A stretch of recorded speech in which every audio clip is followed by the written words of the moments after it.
তা একবারই পাওয়া যায়, তাই প্রতিটি মুহূর্তকে উপভোগ করো।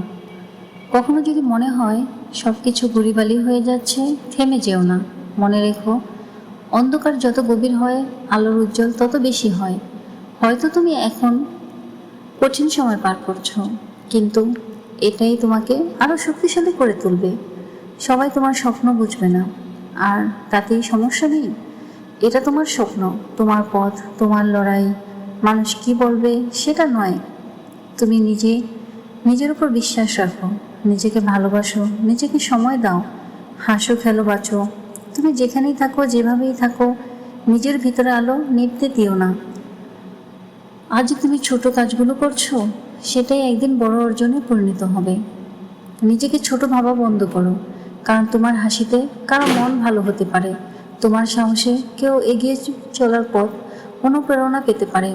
আজ থেকেই শুরু করো, নতুন আশায়, নতুন স্বপ্নে, নতুন শক্তিতে, কারণ তুমি পারো।